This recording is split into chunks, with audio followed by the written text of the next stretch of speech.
Hello students, हमारे last lecture में हमने कंपनी लॉ की मीटिंग्स के बारे में बात करी थी, जिसमें हमने एनुअल जनरल मीटिंग्स के बारे में बात करी थी। इसके अलावा हमने एक्स्ट्राऑर्डिनरी जनरल मीटिंग के बारे में बात करी थी और पनिशमेंट और ट्रिब्यूनल की पावर्स एनुअल जनरल मीटिंग बुलाने की या एक्स्ट्राऑर्डिनरी जनरल मीटिंग बुलाने की। सेक्शन 96 से 100 हम लोग बात कर चुके थे। अब हम मीटिंग्स के रिगार्डिंग कुछ इंपॉर्टेंट प्रोविजंस की बात करेंगे हमारे आने वाले लेक्चर्स में। तो आज के लेक्चर में हम लोग बात करेंगे नोटिस के बारे में। चूंकि मीटिंग कंपनी द्वारा बुलाई जाएगी तो ये जरूरी हो जाता है कि वो अपने मेंबर्स को एक प्रायर नोटिस इशू करे। बिना सूचना दिए अधिवेशन या मीटिंग को नहीं बुलाया जा सकता, नहीं कंडक्ट किया जा सकता। इसके लिए प्रायर नोटिस इशू करना जरूरी है। तो नोटिस के रिगार्डिंग क्या क्या रिक्वेस्टीज है उनके बारे में हम इस लेक्चर में बात करते हैं। नोटिस के बारे में देखिए, सेक्शन जो है आपका वो 101 बात करता है। सेक्शन 101 जो है वो आपका नोटिस के रिगार्डिंग है। नोटिस जो भेजा जाता है वो देखिए, क्लियर 21 डेज नोटिस। जब भी कंपनी अपने मीटिंग हेल्ड करवाना चाहती है कि मुझे ये अधिवेशन इस दिन करवाना है, उससे 21 दिन पूर्व का वो नोटिस भेजती है। क्लियर 21 डेज नोटिस भेजना उसका जरूरी है।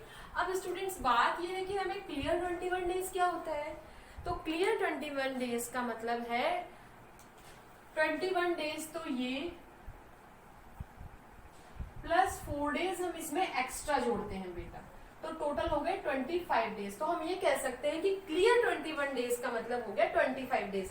कैसे देखिए, 21 डेज तो वो बीच का पीरियड, कितना गैप होना ही चाहिए नोटिस भेजने और मीटिंग करवाने के बीच में। 4 दिनों में से पहला दिन तो वो जिस दिन नोटिस सेंड किया गया, एक दिन वो जिस दिन मीटिंग कराई जानी है, और 2 दिन बाकी के वो सर्विस डेज माने जाते हैं कि भाई आज भेजा है तो सर्विस के दिन भी लगेंगे, भाई इतने दिन पहुंचने में लगेंगे। तो इस तरह से कुल जो 4 दिन है, कौन सा, फर्स्ट डे आपका नोटिस सेंड करने का दिन, सेकंड डे एक दिन होता है जिस दिन मीटिंग हेल्ड होनी होती है, बाकी 2 दिन आपके सर्विस पीरियड डेज माने जाते हैं। तो कुल मिला के 21 + 4 यानी कि टोटल 25 दिन का पीरियड तो कंपनी को लेकर चलना ही चलना होता है। ठीक है, तो इस तरह इसका मतलब हुआ क्लियर 21 डेज। तो 25 दिन रिजर्व रखने होंगे कंपनी को, और ये बीच के दिन हो गए आपके 21 दिवस। ठीक है, फिर इसका एक एक्सेप्शन की बात करते हैं। ये कहता है clear 14 days notice for section 8 companies. आप लोगों को मैंने काइंड्स ऑफ कंपनी पढ़ाया था, उसमें हम लोगों ने बहुत सारी कंपनियों के मतलब कंपनियां कितने कितने प्रकार की होती है देखी थी, जिसमें से हमने एक प्रकार की कंपनी देखी थी सेक्शन 8 कंपनीज। वो सेक्शन 8 कंपनी जो हमने उस समय पढ़ी थी, उन सेक्शन 8 कंपनीज के लिए केवल क्लियर 14 डेज का नोटिस देना ही आवश्यक है। क्लियर 21 डेज का नोटिस देना जरूरी नहीं है। इसी के साथ एक बात यहाँ ये ध्यान रखने लायक है कि यहाँ पर जो ये क्लियर 14 डेज है, इसका मतलब भी यही है बेटा कि वो 14 दिन तो है ही बीच की अवधि, कि उन 14 डेज में तो आपको मीटिंग अरेंज करवानी ही नहीं है। इसके अलावा 4 दिन और इसमें जोड़ दिए जाएंगे प्लस 4 डेज, तो ये यहाँ पर टोटल कितने हो जाएंगे, 18 डेज, 18 दिन हो जाएंगे। कैसे, 14 दिन तो आपको करवाना ही नहीं है कुछ भी। 14 दिन पहले का तो आप प्रायर नोटिस देंगे ही देंगे, और पहला दिन सेंड करने का, एक दिन किसका, जिस दिन मीटिंग हेल्ड होनी है, 2 दिन आपके सर्विस पीरियड के दिन। तो टोटल मिला के कुल 14 दिन का क्लियर नोटिस मतलब टोटल 18 दिन होंगे, 4 दिन इसमें प्लस करने के बाद। ठीक है, तो ये है नोटिस के लिए अवधि। फिर बात करते हैं कि हु सेंड नोटिस, तो कौन पर्सन नोटिस भेजेगा, कौन नोटिस भेजेगा। तो नोटिस जो है वो किसके द्वारा भेजा जाता है, given by the board of directors of company. Company के बोर्ड ऑफ डायरेक्टर्स के द्वारा नोटिस भेजा जाता है। फिर बात करते हैं सब्जेक्ट मैटर ऑफ नोटिस की। अब नोटिस में क्या क्या जानकारी होनी चाहिए। नोटिस में कब मीटिंग हेल्ड होनी है, मीटिंग का डेट, मीटिंग का टाइम, मीटिंग का प्लेस, मीटिंग का ऑब्जेक्ट, जो सब्जेक्ट मैटर भाई कि मीटिंग किस दिन, किस तिथि को, किस समय, किस स्थान पर करवाई जानी है, कंडक्ट करवाई जानी है, और मीटिंग का उद्देश्य क्या है। ठीक है, और मीटिंग से जुड़ी सारी जो जानकारियां हैं, वो सारी जानकारियां यहाँ पर नोटिस में दी जाएगी। यहाँ पर भी आवश्यक है, कंपलसरी है। फिर बात आती है शॉर्टर नोटिस की। तो क्वेश्चन ये आता है कि क्या भाई शॉर्टर नोटिस देकर भी हम ये बात ना माने 21 दिन की, या सेक्शन 8 कंपनी हो तो 14 दिन की, क्या शॉर्टर नोटिस इशू कर भी मीटिंग अरेंज करवाई जा सकती है। आंसर इज यस, हाँ भाई करवाई जा सकती है। कब, लेकिन उसके लिए क्या कंडीशन होगी कि जब 95% मेंबर्स अपनी कंसेंट दे दें, 95 मेंबर्स अगर अपनी कंसेंट दे देते हैं कि भाई ठीक है हम शॉर्टर नोटिस में ही मान जाएंगे, हमको शॉर्टर नोटिस इशू कर दो और तुरंत ये मीटिंग आप कंडक्ट करवा लीजिए, तो जब 95% मेंबर्स अपनी कंसेंट दे देते हैं तो शॉर्टर नोटिस के थ्रू भी मीटिंग्स अरेंज करवाई जा सकती है। फिर बात आती है कि किसको ये नोटिस भेजा जाता है। भेजेगा तो कौन? Board of directors. किसको भेजेंगे? ये भेजेंगे बेटा मेंबर्स को, एवरी मेंबर ऑफ कंपनी, जिन जो कंपनी के सदस्य हैं उन सदस्यों को, प्रत्येक डायरेक्टर को, इसके अलावा कंपनी के ऑडिटर को, अगर कंपनी के किसी मेंबर की डेथ हो गई तो उसके लीगल रिप्रेजेंटेटिव को, कोई अगर मान लीजिए मेंबर इंसॉल्वेंट हो गया है तो उसके ऑफिशियल असाइनी को, इस तरह से ही नोटिस इन सबको भेजा जाएगा। ठीक है, तो इन सब के बारे में बात करता है आपका सेक्शन 100 कि नोटिस किस तरह का है, कितने दिन पहले भेजा जाना है, क्या क्या उसमें होगा और किसको भेजा जाना है। अब बात करते हैं हम लोग सेक्शन 102 की। जिस तरह से सेक्शन 101 इंपॉर्टेंट है उसी तरह सेक्शन 102 भी इंपॉर्टेंट है। ये उन चीजों के बारे में बताता है कि जो नोटिस कंपनी भेज रही है उस नोटिस के साथ में और कौन कौन से दस्तावेज संलग्न होंगे, कौन कौन से डॉक्यूमेंट्स उसके साथ में अनेक्स किए जाने हैं। ठीक है, तो कुछ आज जैसे मैंने लिख दिए हैं जो आपके यहाँ जो इसके सब सेक्शंस में प्रोवाइड करवा रखे हैं हमें। फर्स्ट, फाइनेंशियली और अदरवाइज इंटरेस्ट डिक्लेरेशन। पहली चीज इंपॉर्टेंट ये है, सेक्शन 102 की पहली रिक्वेस्ट ये है, ये कहता है कि अगर कंपनी का कोई डायरेक्टर या कंपनी के कोई मैनेजर है, कंपनी का कोई की मैनेजर पर्सनल है या फिर उनका कोई रिलेटिव है, कंपनी के किसी फाइनेंशियल उनका इंटरेस्ट अगर कंपनी में फाइनेंशियली है या अदरवाइजली है, दोबारा समझिए, कंपनी के किसी डायरेक्टर का, किसी मैनेजर का, किसी की मैनेजर पर्सनल का या उनके रिलेटिव्स का अगर कंपनी के किसी मैटर में फाइनेंशियल या अदरवाइज इंटरेस्ट है, ठीक है, जो आप मीटिंग जिसके बारे में अरेंज करवाने जा रहे हैं उस मैटर में अगर उनका फाइनेंशियली या अन्य किसी प्रकार से कोई हित निहित है तो नोटिस में इस बात की घोषणा करनी होगी। वो स्टेटमेंट नोटिस के साथ लगाना होगा कि इस कंपनी के इस डायरेक्टर का या इसकी मैनेजर पर्सनल का या इस मैनेजर का या इनके फला रिलेटिव का इस कंपनी की मीटिंग के इस टॉपिक में फाइनेंशियल या अदर इंटरेस्ट है, तो ऐसा दस्तावेज भी नोटिस के साथ में संलग्न करना होगा। ठीक है, इसके अलावा कोई मटेरियल इंफॉर्मेशन है, मान लीजिए कोई ऐसी आवश्यक सूचना है जो कंपनी के सदस्यों को दी जानी जरूरी है, तो उस मटेरियल स्टेटमेंट को भी इसके साथ में एनेक्स किया जाना जरूरी है। क्लियर। सेकेंड ये बात करता है स्पेशल बिजनेस और ऑर्डिनरी बिजनेस की। देखिए एक्चुअल में हम इसे पर्पस से ले सकते हैं, हम कह सकते हैं सामान्य उद्देश्य या विशिष्ट उद्देश्य। ठीक है, तो कंपनी जो मीटिंग बुलाती है या तो सामान्य उद्देश्यों के लिए बुलाती है या कोई विशिष्ट उद्देश्य के लिए, विशिष्ट कार्य के लिए बुलाती है। ठीक है ना, तो देखिए यदि कंपनी एनुअल जनरल मीटिंग बुला रही है, इफ एजीएम, अगर मान लीजिए कंपनी एनुअल जनरल मीटिंग कर रही है तो वहां पर ये 4 जो पॉइंट मैंने यहाँ लिखे हैं ये चारों क्या है, ऑर्डिनरी बिजनेसेस है।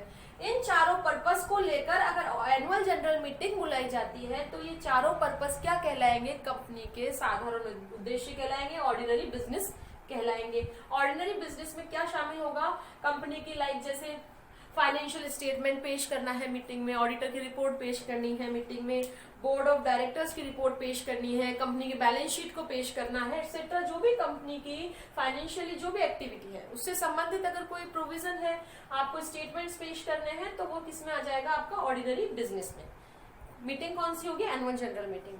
सेकेंड होता है डिक्लेरेशन ऑफ डिविडेंड। अगर आपको लाभांश की घोषणा करनी है एनुअल जनरल मीटिंग में तो वो भी क्या माना जाएगा, ऑर्डिनरी बिजनेस माना जाएगा।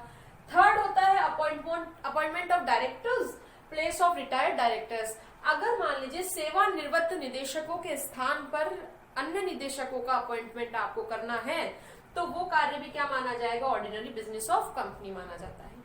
Fourth, appointment and fixing the remuneration of auditors. Auditor का पारिश्रमिक आपको निर्धारित करना है या उसका अपॉइंटमेंट करना है, तो ये कार्य भी साधारण कार्यों में आते हैं, ऑर्डिनरी बिजनेस ऑफ कंपनी माने जाते हैं।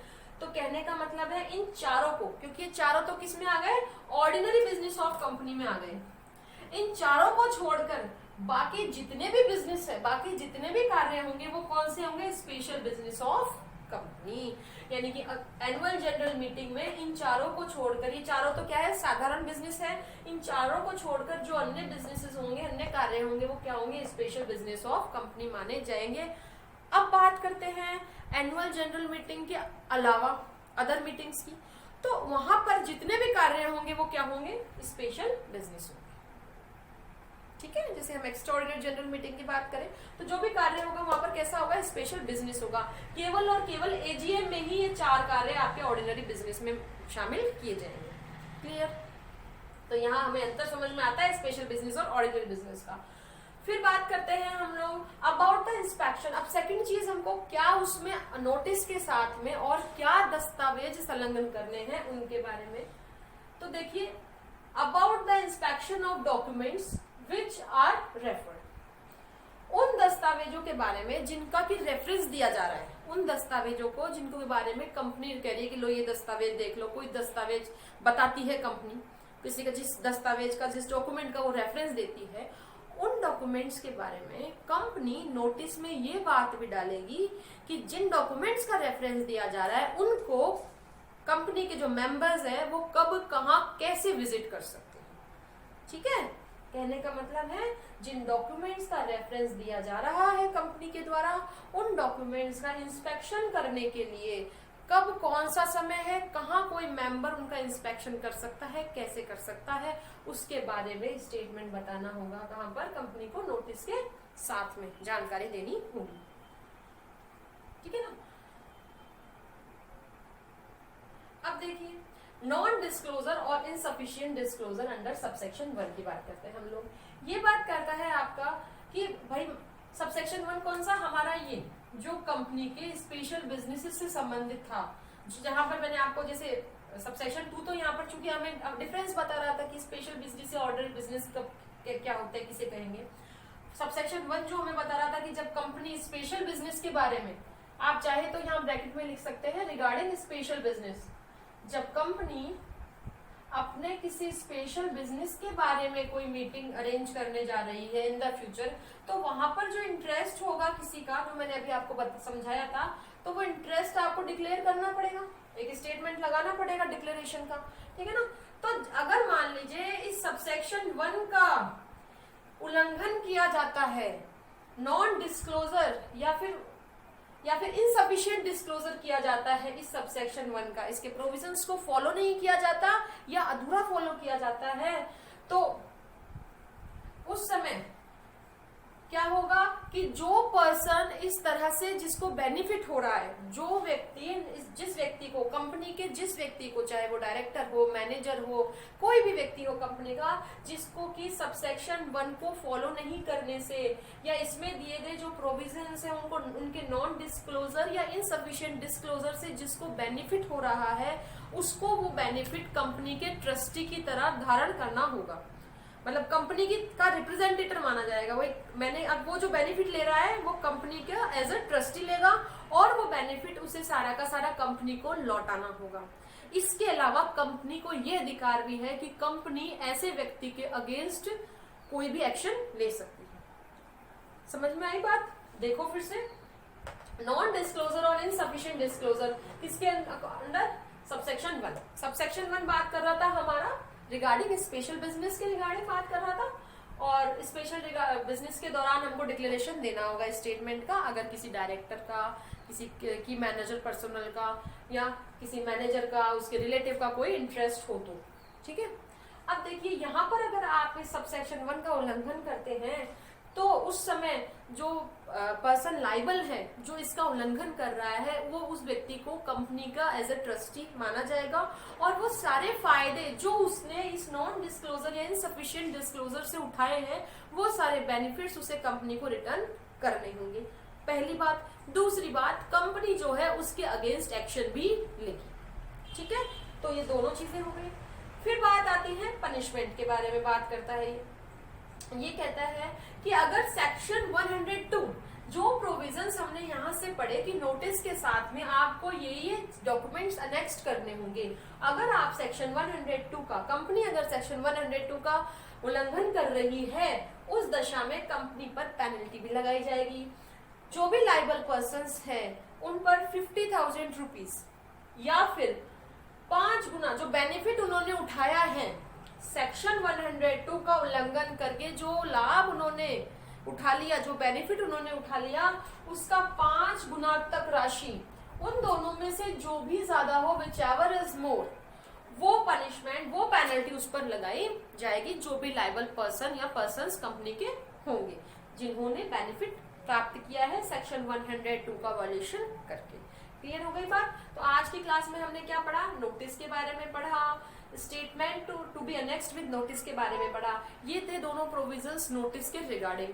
अब हम हमारी अगली क्लास में मीटिंग से रिलेटेड और भी बहुत इंपॉर्टेंट टॉपिक्स की चर्चा करेंगे। तब तक के लिए thank you all of you.